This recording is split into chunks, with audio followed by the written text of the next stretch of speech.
بسم اللہ الرحمن الرحیم۔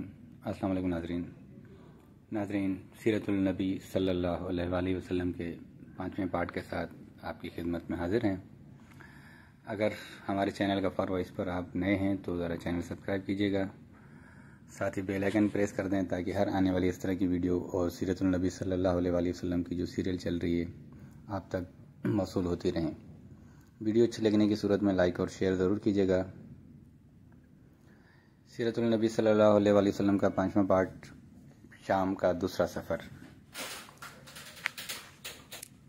اس سفر میں ہمارے نبی پاک صلی اللہ علیہ وآلہ وسلم بکریوں کا بیوپار کرنے گئے اور وہ مال حضرت خدیجۃ الکبریٰ رضی اللہ تعالیٰ عنہ کا تھا، اور اسی سفر کی واپسی پر حضور پاک صلی اللہ علیہ وآلہ وسلم جب ان کا مال بیچ کر یعنی کہ بکریوں کا بیوپار کر واپس آئے تو حضرت اماں خدیجۃ الکبریٰ رضی اللہ تعالیٰ عنہ کا بہت منافع ہوا، کیونکہ ان کا مال بکریاں، بھیڑ یا جو کچھ بھی تھا وہ زیادہ نفع میں بکا۔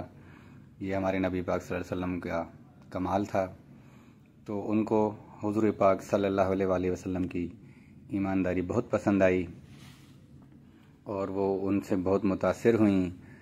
یہی متاثر ہو کے انہوں نے ہمارے نبی پاک صلی اللہ علیہ وآلہ وسلم کو شادی کا پیغام بھجوایا۔ حضرت خدیجۃ الکبریٰ رضی اللہ تعالیٰ عنہ نے جب شادی کا پیغام بھجوایا تب ہمارے نبی پاک صلی اللہ علیہ وآلہ وسلم کی عمر 25 برس تھی، اور حضرت خدیجۃ الکبریٰ رضی اللہ تعالیٰ عنہ وہ بیوہ تھیں اور ان کی عمر 40 برس تھی۔ تب حضور پاک صلی اللہ علیہ وسلم نے ان کا پیغام نہیں لوٹایا اور وہ شادی کے لیے ایگری ہوئے، اور ہمارے نبی پاک صلی اللہ علیہ وآلہ وسلم نے حضرت خدیجۃ الکبریٰ رضی اللہ تعالیٰ عنہ سے پہلا نکاح فرمایا۔ وہ ہمارے نبی پاک صلی اللہ علیہ وآلہ وسلم کی پہلی شادی تھی۔ ناظرین، اگر ویڈیو پسند آئی ہو تو لائک اور شیئر ضرور کیجیے گا۔ دعاؤں میں یاد رکھیں۔ اللہ حافظ۔